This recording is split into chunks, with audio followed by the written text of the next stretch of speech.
So for the M, small letter M, number of tellers, from 1 before on our first model, we have now 2 as their value. And for the lambda or the arrivals per hour, same lang ito sa model number 1 natin before, which is 11. And of course, same din siya sa mu natin or the service per hour per teller, which is 12. No? So ang pinagkaiba lang is yung 1 before naging 2. 11 and 12 pa rin siya.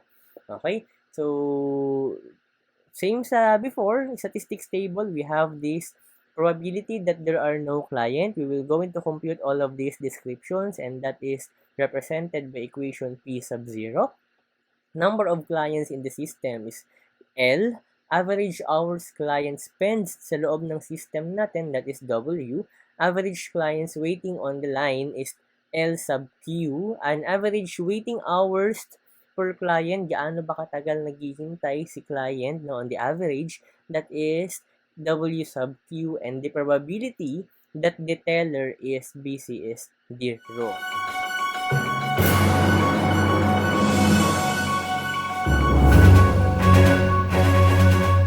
Hello everyone! So good day to all of you. Welcome to our next topic.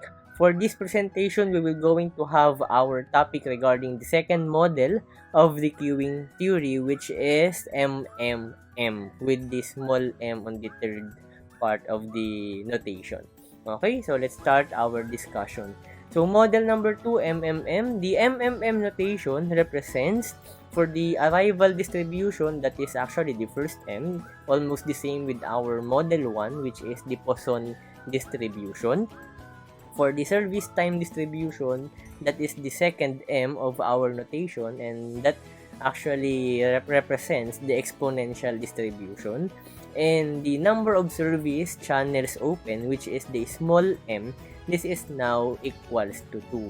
So basically, the only difference of this model, model number 2, from our previous model number 1, which is MM1, the only difference here is that we will going to try to have the number of service from 1 before, and we're going to change it to 2 now. That's why it's called M. M, if you're going to use the M, small m, no, pwede nyo siya gamitin 3, 4, 5, 6, 7, 8. So, in our case, we will going to use 2 here. But with regards to the arrival and service time distribution, same lang po siya with model number 1, which is Poisson and exponential. Okay? So, I hope you get it, guys. That is the difference of model 1 and of course the model 2. So, let's start to having our example here. Citibank pa rin tayo para makita ninyo yung difference. This is actually the continuation of our model number 1 before. Okay? So, Angie, the branch manager of Citibank, and she wants to improve the service of the bank by hiring an additional teller. Kasi nga, di ba, based on our previous discussion, on the model 1, napakalaki nung total cost nila dahil nga ang haba ng pila, dumadami yung pila, ang haba ng mga clients, ang tagal din ng clients sa loob ng bank, o around 1 hour yon, if I'm not mistaken. And that is because ang nakikita niyang reason is that isa lang yung teller kasi that time. No, kaya ganun yung nangyari sa result natin.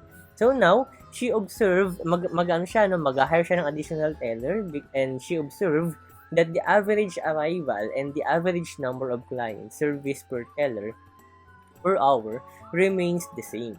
The figures are summarized in the table below, or rather in the next slide. Ito, what is the probability that there are no clients? How many clients are in the bank at any given time? And how much time does clients spend in the bank? How many clients are waiting to be served? And how much time does a client spend waiting? What is the probability that a teller is busy? So almost the same questions on our first model. And let's have now our given data here. So for the M, small letter M, number of tellers, from 1 before on our first model, we have now 2 as their value. And for the lambda or the arrivals per hour, same lang ito sa model number 1 natin before, which is 11. And of course, same din siya sa mu natin or the service per hour per teller, which is 12. No? So, ang pinagkaiba lang is yung 1 before naging 2. 11 and 12 pa rin siya. Okay? So, same sa before, statistics table, we have this Probability that there are no client, we will going to compute all of these descriptions, and that is represented by equation P sub 0. Number of clients in the system is L. Average hours client spends sa loob ng system natin, that is W. Average clients waiting on the line is L sub Q. And average waiting hours per client, gaano ba katagal naghihintay si client on the average, that is W sub Q. And the probability that the teller is busy is 0. Okay? So let's start our computation, and for us to be able to set up the statistical table or the statistics table presented on the previous slide, we can now start for our computation. Okay? Now guys, first one is we should determine the probability that there are no clients in the bank. No, bakit ito yung inuna natin? Dahil ayun yung una dito. No, so probability that there are no clients, gaano nga ba kataas? From Appendix C1. So this Appendix C1, I will give you the copy of this Appendix C1. This is, guys, the Appendix C1 is a table for value of P sub 0. So ano ito, kumbaga sa statistics ninyo, ito yung Z table, yung F table, yung mga statistical table ninyo. So ito is ginagamit po siya for multi-channel. No, dalawa na kasi. Nag-multi-channel na tayo, hindi na siya single channel, na one lang yung servers. So, ito is ginagamit natin, again, ulitin ko, for the P sub 0. Probability na 0 ang client. No client tayo for multi-channel only. Okay? I hope that is clear with you. And, ang gagamitin po natin na formula for this is actually P. P sub 0 is equals to P sub 0 of the M, which is yung bilang ng ating servers or the teller in our case, the lambda, and the mu. Okay? And in our case, P sub 0 natin, we have M na 2 dito, and meaning to say, ayan na po, no, ibig sabihin tama yung gagamitin natin na appendix na table, appendix C1, dahil that is dedicated for multi-channel M equals 2. So, okay na yan. Ang titingnan na lang natin ngayon is yung value, yung intersection ng 11 na lambda natin and yung 12 na mu. Okay, so here is our appendix C1. So, where's our lambda? Our lambda, sabi natin, no, 11 siya. So, 11 ito. And 12 na mu. So, saan ang intersection niya? So, ito, 0.3714. So, let's have it here, 0.3714, or basically, this is equivalent to 37.14%. So, we have 37.14% probability that both tellers, not just the one teller and not just the second teller, but rather both of those two tellers are idle because they don't have any client. So, meaning to say, like, we can have the value here na 0.37. This is 0, no? Not 6. 0.3714. Okay, so let's move now to our second na kailangang isolve, which is the number of clients in the system. Okay, so what are the number of clients in the system? Compute the average number of clients in the system, or the letter L, at any given time. So, since this is multi-channel, ang magiging formula po dito for our L is, we have here L equals lambda multiplied to mu, multiplied natin to lambda over mu squared. Okay? Then multiplied again to the value of P sub 0, which is the probability na wala tayong client, over the 2 multiplied to the mu natin, ayan, minus the lambda, bracket, and squared, plus lambda over mu. Okay? So, in our case, we have here L equals value of our lambda, which is 11. So, we have 11 here. Then, multiply natin sa value ng ating mu, which is equivalent to 12. Multiplied ulit sa lambda over mu, so 11. over 12 squared times the p sub 0, which is 0.3714. So we have here 0.3714 all over 2 multiplied to 12 na ating mu minus the lambda na 11 and squared plus lambda over mu ulit 11 over 12.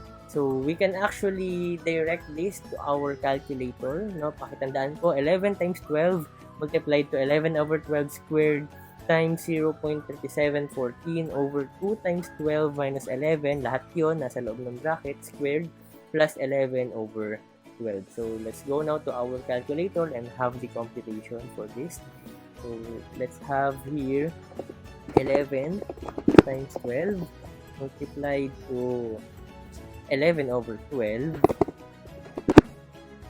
Okay, then let's have it squared, then times, let's have here fraction ulit, yung 0.3714, then dito sa loob, that is 2 times 12 minus 11, and nasa loob pa ulit sila, no? Before natin i-square. And this is squared. Okay? So, that's it. Close again. Plus the last part of the equation, which is 11 over 12. So, let's have here 11 over 12. Now, the answer is 1.1604. Okay, so let's write this on our PowerPoint, 1.1604. Meaning to say, we have, on the average, guys, we have 1.1604 or around 1 or around 1 to 2, something like that, number of clients, no, in the bank on the average. So, that is number 2. Let's write this here for the value of L natin, no, 1.1604. Okay? So, next, we can now compute for the value of the average number of hours a client spends in the system, or the W. So, for this, guys, the formula is very basic. That is L over the lambda. So, the one computed here on the previous na number natin, divide lang natin sa value ng ating lambda, which is 11. So, 1.1604 divided by 11, that is, lagay natin dito, no, lahat natin sila. Divided by 11. So, the answer is 0.1055, round off natin. So, 0.1055. So, ano naman yung sinasabi nito? Sinasabi nito na on the average, we have 0.1055 or simply 0.11 hour na average time the client is inside the bank. So, sobrang liit na, no? Kung naalala ninyo dati sa ating previous na model, yung MM1, yung average na tinatagal ng isang client sa loob ng bangko, that is W, no? That is 1 hour. No, napakatagal, 1 oras ka sa loob. Pero ngayon, dahil nadagdagan na tayo ng server, naging dalawa na yung teller natin, ano nang nangyari? Ano po ang lumabas sa computation? 0.1055. So, hours ito, i-convert nyo na lang sa minutes kung gusto nyo into minutes. Pero napakaliit na, no, ng value niya compared to before. So, this is 0.1055. Okay, that is the essence of having the queuing theory. We can actually predict kung ano yung magiging possible na numbers or ano yung magiging possible result given the fact na nag-add tayo or nagbabawas tayo ng mga number of servers, and if ever na may babaguhin tayo sa sistema ng pagpila. Okay? So, next, we can now compute for the average clients waiting online. Gaano kaya sila karami yung naghihintay, no, na doon sa pila? That is L sub Q. And that is number 4. So, L sub Q is compute the average number of clients waiting in line. For this, guys, the formula is L sub Q equals L minus lambda over mu. So, our L computed is 1.1604 minus lambda natin na 11 over the value of our mu, which is, again, our mu is 12. So basically, I can direct this sa ating calculator. Clear 1.1604 minus 11 over 12. That is 0.2437. So let's type it here. 0.2437. Okay, so here's the value ng ating mga na-compute. Lagay natin dito, no? 0.2437. So, ibig sabihin, wala pang isa. Halos wala ngang pila, guys. No? Halos walang pila. Kasi average clients waiting online. Wala pang one. So, halos walang pila. Pagdating mo, ikaw agad yung isi-serve niya. Ganun siya. Kasi kung titignan po natin, bakit naging ganun? Actually, nag-jive ito, yung sagot nito, sa una. Sabi natin, no? Probability that there are no clients. Ang taas. 37%. Wherein, yung P sub 0 natin sa MM1 before, yung P sub 0, kung titignan ninyo, no? 0.08, that is 8.33%. Napakababa. Tapos, from 8, tumaas na siya. Ngayon, ang dalawa na yung server natin, ang nangyari 37% na yung probability that there are no clients. So, malaki na ang naging tulong niya. No, pero still, we will still check kung okay ba yan or baka may mas okay pa na combination. Okay? So, anyway, we can now move on sa number 5 na computation. So, for the number 5, we should now compute for the value of the average number of hours a client waits in line. Gaano naman kaya siya katagal no, pumipila itong mga clients natin. Okay? Number 3 before, no, i-clear ko lang, number 3 before is compute the average number of hours a client spends in the system para hindi po kayo malito. Ito is yung kabuuang sistema. Yung pila, pati yung serving time kasama po doon. No? I hope naalala nyo pa yung parts of waiting line sa introduction natin before. Itong number 5 naman, compute the average number of hours a client waits in line. Ito yung nakapila lang siya. Hindi kasama dito yung habang siniserve siya. No, magkaiba po yun. That's why may sub siya na Q. And for this number 5, our formula here is W sub Q is equivalent to L sub Q over lambda. Wherein our L sub Q is 0.2437. So let's type it here. 0.2437 over 11. So compute natin yan, no? 0.2437 divided by, oops, i-close na lang natin ito dahil dyan din naman ang galing yan, no? So, divided by 11. Value is 0.02215 or 0.0222 na. Yun na lang ilagay natin. Tatlong 2. Okay, so 0.0222. This is our average number of hours a client waits in line. So, medyo na siya, maikli na. Almost wala na nga talaga. 2.22. 0.0222 hours pa yan, no? Convert mo yan. So, napakasaglit na naman. For number 6, by the way, isulat pala natin dito. 0.0222. Okay? So, for number 6, let's now compute for the probability that the teller is busy. Ang formula naman dito, rho, is equals to lambda over m multiplied to mu. So, our lambda is 11. Our m is the number of servers. We have here 2 ang tellers natin this time. Multiplied to mu na 12. So, this is basically 11 times over 24. No? So, 11 divided by 24. That is 0.4583. So, let's write it here. 0.4583 or 45.83% equivalent yan. Sa 45.83%. So, kung titignan ninyo, 0.83%. Kung titignan nyo, guys, napakalaki ng probability that the teller is BC. Ngayon, no, before pala, napakalaki noon. Ngayon, halos kalahati na. Balikan natin yung before. Nasaan ang aking slide for previous. Probability that the teller is busy, ito po, No, ipakita natin para ma-refresh kayo.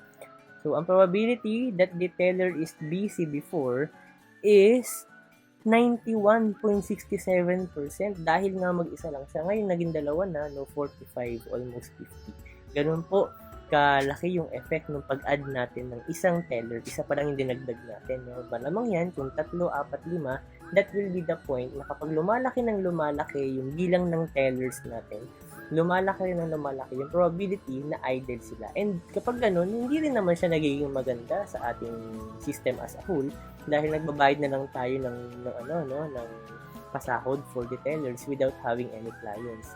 Hindi rin siya okay. Kaya inaaral natin what is the best combination ng numbers. Okay? That is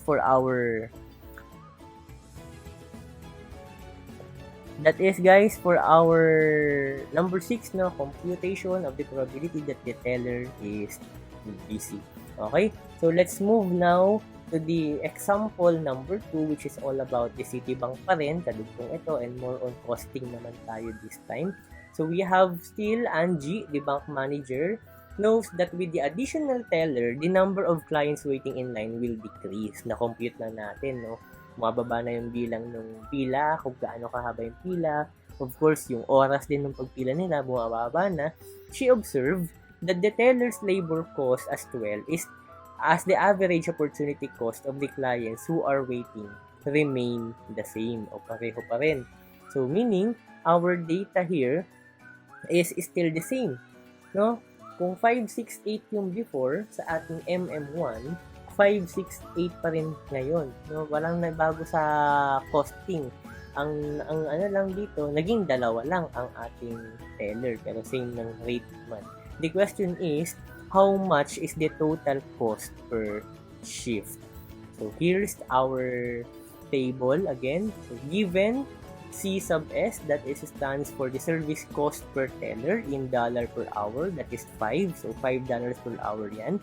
For the cost of waiting, that is $6 per hour, that is represented by C sub W. And for the working hours per shift, that is $8 per, or rather 8 hours per shift na working time.